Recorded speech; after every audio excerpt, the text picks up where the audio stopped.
Here's a look at a really interesting, pretty rare find nowadays. This is a Benchmade Model 830 Ascent. I picked this knife up at a gun show a couple of months ago.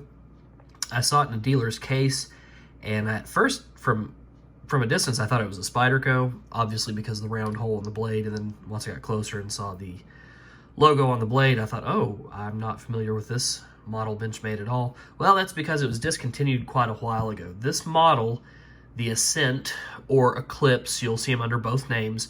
It was originally known as the Eclipse, and then it was later changed because there was another knife manufacturer that had a model pocket knife they called the Eclipse, so Benchmade changed it to the Ascent. At any rate, this model was discontinued from what I can tell around early 2000s. Pretty hard to find anymore unless you're maybe at a gun show or a pawn shop, something like that. You might find one of these knives. So what drew me to this was, again, it looks like a Spyderco with that nice big round hole in the blade, which Benchmade had clearance to do from Spyderco, to use the Spyderco trademarked round hole. This was a model they were able to use it on. Obviously, just at first glance, you can tell this is a older model knife. These are the black Zytel molded grips. It does have a pocket clip that can be changed to tip up or tip down, but it's only for a right-hand carry, so no left-hand carry options on the 830. It's got a blade length of 3.5 inches, and the blade material is ATS 34. I never even heard of this steel. It sort of reminded me of the Spyderco, my grandfather's Endura that I inherited, and his is an ATS 55 steel. This is an ATS 34 steel. So again, harkening back to a much older time in the company's history. Another thing that you might notice if you're a big Benchmade history aficionado, when you look on the blade, you can see inside the logo that it says Balisong. Obviously, that is not something that Benchmade still does. If you go out and buy a Benchmade now, the logo, you'll still see the butterfly logo, but it's not going to say Balisong inside the logo. That's something Benchmade stopped doing several years ago, again, showing that this is a much older model knife. What else can I tell you about it? 2.7 ounces, so it's extremely lightweight. I really liked that, and it's very thin.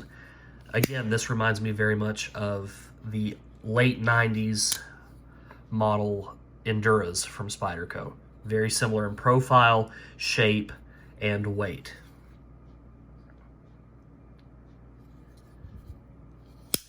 This is obviously the satin finish blade.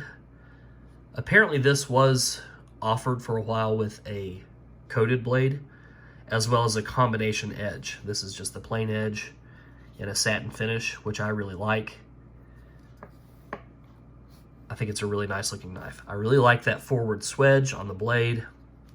Nice jimping here on the back. Pocket clip, yeah, rides a little high in the pocket, so you're still gonna have this much sticking out. The little tube for the lanyard has some little cutouts. It is a mid-lock. Benchmade refers to this as a mid-lock locking system. Deployment is good. It's not great. It's not the smoothest in the world. You get about halfway and you start feeling a lot more of that tension, and then you really got to give it a pretty firm push to get it the rest of the way out. But still, obviously, very capable of doing like a one-hand open and close on this model. I just really liked this knife. I guess because it reminds me so much of a Spyderco type knife. I've essentially just taken this knife and put it into my day pack. So it's not something I carry every day. It's not an EDC item for me. But as far as carry systems go, it just stays in a day pack. that I have hanging in a closet. So anytime we go out for a day hike or something like that, this is in the pack. I believe at the gun show I paid $40 for this. Again, it's been a little while now. I could be off on that, but I'm thinking I gave the gentleman $40 for this. You know, probably not the deal of a lifetime. This has been discontinued, but probably because it wasn't overall a great success. I don't think Benchmade made vast amounts of money on the Eclipse / Ascent, but I think it was a pretty neat little knife. I'm happy with this, and just thought some of you guys might find it interesting. Hope you enjoyed it, guys. We'll see you next time.